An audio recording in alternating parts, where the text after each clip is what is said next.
കൊച്ചിയിൽ വെച്ച് നടനും സൗഭാഗ്യയുടെ ഭർത്താവുമായ അർജുൻ സോമശേഖറും ഒരു ഓട്ടോറിക്ഷ ഡ്രൈവറും തമ്മിൽ സംഘർഷമുണ്ടായെന്നും അർജുനെ പോലീസ് അറസ്റ്റ് ചെയ്തെന്നും ഭർത്താവിനെ രക്ഷിക്കാൻ സൗഭാഗ്യ കരഞ്ഞ് നിലവിളിക്കുകയുമാണെന്നൊക്കെ ചില യൂട്യൂബ് ചാനലുകളിൽ റിപ്പോർട്ടെത്തിയിരുന്നു.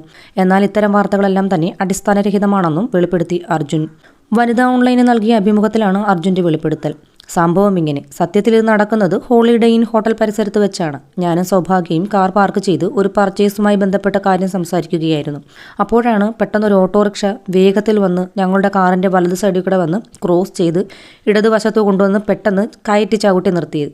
എന്നിട്ട് ഞങ്ങളെന്തോ തെറ്റ് ചെയ്ത മാതിരി ഓട്ടോയിൽ നിന്നിറങ്ങി വന്ന് ഞങ്ങളെ ചീത്ത വിളിച്ചു. അപ്പോൾ സൗഭാഗ്യ ഗ്ലാസ് താഴ്ത്തി എന്താണെന്ന് ചോദിച്ചു. അപ്പോൾ അയാൾ വീണ്ടും തെറി വിളിച്ചു. അപ്പോൾ ഞാൻ ഇറങ്ങിച്ചെന്ന് എന്തിനാ ചീത്ത വിളിക്കുന്നതെന്ന് ചോദിച്ചു. അന്നേരം ഒരു വലിയ തെറി കൂടി വിളിച്ചു. ഒരു വൃത്തികെട്ട ആംഗ്യം കൂടി കാണിച്ചു. അങ്ങനെ ഞാൻ കാർ എടുത്തതും അയാൾ ഓട്ടോറിക്ഷ എടുത്ത് പിന്നിലൂടെ വന്ന് കാറിലിടിച്ചു. ഇതാണ് യാഥാർത്ഥ്യം. കൊച്ചി എൻ്റെ നാടല്ല. ഭാര്യയും കുഞ്ഞുമായിട്ട് പോകുന്ന ഞാൻ അതും രാത്രി സമയത്ത് ഇങ്ങനെ ഒരു പ്രശ്നമുണ്ടാക്കാൻ ഒരിക്കലും ശ്രമിക്കില്ല. ഞങ്ങളാണ് ആദ്യം കേസ് കൊടുക്കാൻ പോയത്. തിരക്കി പിടിച്ച് മരട് സ്റ്റേഷനിലെത്തിയപ്പോഴേക്കും പാലാരിവട്ടം സ്റ്റേഷനിൽ നിന്നും കോൾ വന്നു. അങ്ങനെ അവിടെ ചെന്നു. മദ്യപിച്ചിട്ടുണ്ടെങ്കിൽ ഞാൻ സ്റ്റേഷനിലേക്ക് ധൈര്യത്തോടെ കയറി ചെല്ലുമോ?